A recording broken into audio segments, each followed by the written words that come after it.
r/rules horror.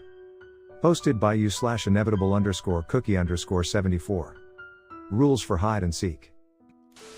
Hello Maya, I see you are interested in our special hide and seek game after all. Glad you came, now go sit with the group, I'm going to explain the rules. The rules are going to be a little different, a little more dangerous, but a lot more worth it. First thing is first, before each round, we need to count how many people are here. In case anything goes wrong. 2 No flashlights are allowed in this game.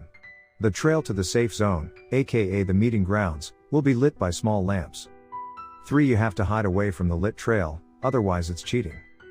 4 No one in this group is going to be at .. He is going to be it. Who is he, you may ask? His name is Lester. Lester is not like you or me. He's a bit different than you or me, but don't worry about that, he's nice, unless you cheat in the game. 5 Lester's timer is usually the same each round, you usually have 2 minutes to hide.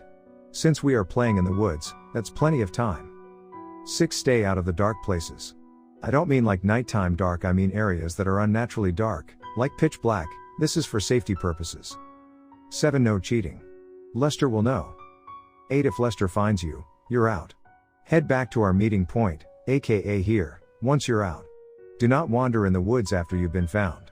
Stay on the trail, and get to the meeting point, that's where you'll be safe.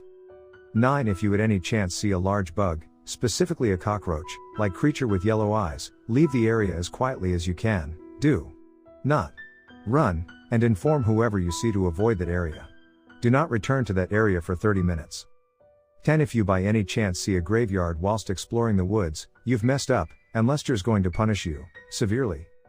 11 If you see any purple trees covered by fog in the woods, use the walkie-talkie you've been provided and warn every player. The game will end, and you must get to the meeting zone as quickly as possible. You won't see Lester, he's usually the one who handles situations like this. 12 The last player caught by Lester wins the game, and they get a 1-minute head start for 1 round. 13 Do not leave the meeting area until the game ends, the game is over when I or Lester deem it over, this is the most important rule, follow it. These are the rules for hide and seek, you follow these rules, we're gonna have a bunch of fun. Lester should be coming soon, so read over these rules as many times as you need, because you won't have them once the game begins. Got it? Good. Ask me any questions if you have any, and I hope you enjoy the game. Posted by you/inevitable_cookie_74. Rules for Jack Frost. You take the role of young Jamie as you spot your teddy bear sitting in front of 2 pieces of paper, you pick them up and read the first one. Hello young Jamie, it's me, your beloved stuffed bear, Teddy. I see you're getting ready for a good night's sleep, it's good to get rest, unfortunately for you, young Jamie you won't be getting any sleep tonight. Why? Because you've piqued the interest of a cold phantom known as Jack Frost, who haunts and steals away children, taking them to his icy hell and leaving behind a trail of bitter cold. Jack wants you, he's wanted you for some time, and now that you're home alone, he's ready to grab you. Even more unlucky news, you're not the only one he's after. Your friends are also in danger, but I'll talk to them when I need to. You may be scared, you may be shivering, but fear not. I am here to help you. Behind this paper, I have made a list of rules you can follow, and if you follow them, Jack will leave you alone, and mess with another poor soul. You stare in horror at the first letter and look at the bear. You frantically read through the second letter, to see if you can better understand the situation. One Jack will appear in each entrance of your bedroom and you can't stop him. Examine your room, depending on the amount of entrances you have, the difficulty will either rise or fall. 2 I know this sounds selfish, but try to protect me too, I can help you, I'm especially useful for rule 3. Please don't let me die. 3 If you see your vision blurring, you're losing your sanity. I'm here for you, hug me and I can bring you back to your senses. If I die, I'm gone, and you'd have to find another way to save your sanity. I don't want someone so young to have to go through that, I want to protect you. 4 Make sure you have an object that will aid in keeping you warm.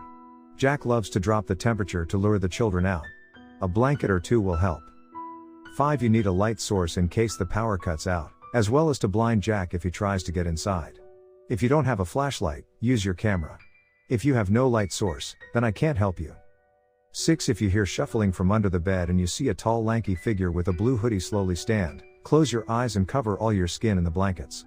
This creature Frost known as Stalker, and he kills anything he touches. His gaze is hypnotizing, and you won't want to look away from him, which is why closing your eyes is the best solution. 7. Look at us, Jamie. 8. If you see mist forming a shape in a window, cover that window before the shape fully forms. Trust me, you do not want to see that creature. 9. Later on that night, you will have intense hallucinations. For example, your parents will check on you. If your parents check on you late at night, I know this sounds bad, but you have to kill them. Use whatever you have in that room, just get rid of them. They aren't your parents. 10. I sense that Jack would find out about this letter and will try to trick you. Ignore any rules that look off. 11. Leave your doors and windows open. It's cold outside and your parents will freeze. Open the door. 12. Listen out for shuffling. If you hear any noise in your room and you aren't making it, he got in and you need to take me and hide in a nearby closet, or cabinet, or whatever you can fit inside. 13. Don't hide from us, Jamie. We want to talk to you. We want to be your friends. 14. Don't fall asleep, Jamie. You'll be left vulnerable to Jack if you do. Push through the drowsiness no matter how strong it is, please. 15. No matter what, you keep looking at the list and find that one half of the note has been torn off.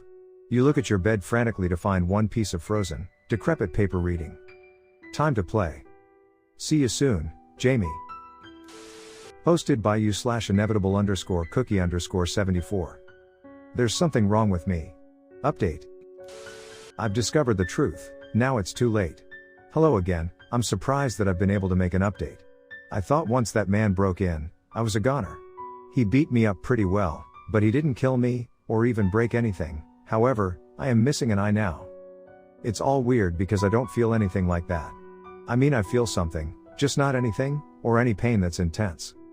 Over the hours, I've discovered there's another human-like being in my home. I don't know where he is, but I often hear him say, "Do you remember?" in a deep masculine voice. Every time I hear it, I get reminded of traumas from my past, and my head hurts. I know it's not the man in the trench coat because his voice is different. I haven't been able to leave my house, or even call for help. The tall man in the trench coat destroyed my phone, and if I even try to leave, he'll drag me back inside anyway. There is no escape for me. While I've been trapped in here, I've been finding out more about these strange men. The man I cannot see seems to be able to converse with me, and I've been asking him questions. He'll only answer a few, but hey, something is better than nothing. I asked him what he was, and he answered, "We are a family." I asked him what his name was, and he answered, "I am Agridium." I asked him about the man in the trench coat, and he answered, "He is Erodium." So, I'm making progress in getting answers. They have names, and they seem to work for someone else, or something else. I then asked him why they were doing this to me, and he answered, "You are part of the family, this is how we treat family." The other answers were weird, but this one actually unsettled me. Family? Family of who? I tried to get more answers, but the man I cannot see went quiet and continued his "Do you remember?" spiel. Over time, the man in the trench coat has grown less hostile. He still slaps me around from time to time, but he's not as violent. He seems happy, and I don't know why. I can hear him giggling away at nothing, and it's actually creeping me out. My body's also been changing, not from the many injuries. I've been growing paler, and skinner, and the empty socket my eye was once in, opened and started leaking a black ooze. I think I'm transforming into something horrible. Time feels like it's slowing down, but little time is passing me. What is going on?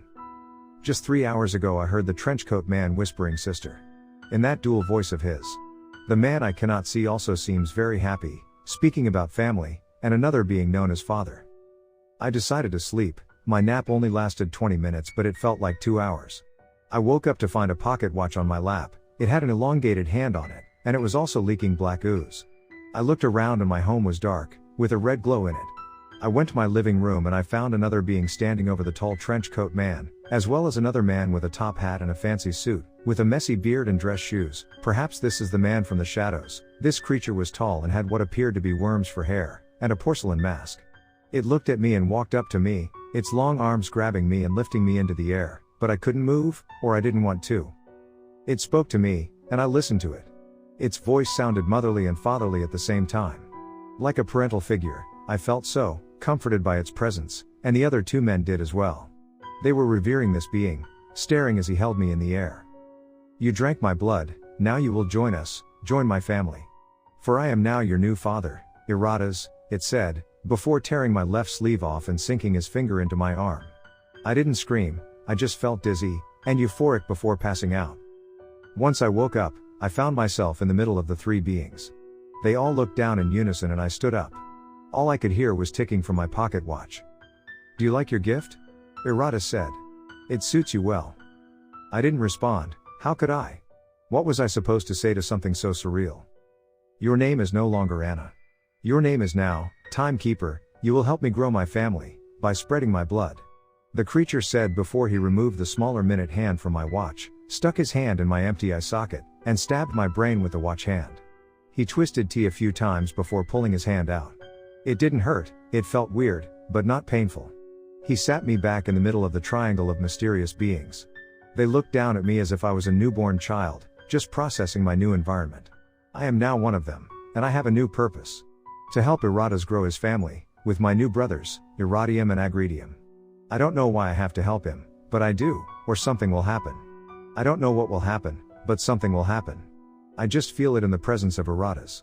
I feel so different now, as if time and space no longer affect me anymore, as if I've been reborn into a new body, as a new being. I am no longer me anymore. Goodbye, whoever reads this, I'm no longer human. Just a servant for a being unknown to man. This is my new life. Pain and torment, with no will to live, being an abomination, being a monster.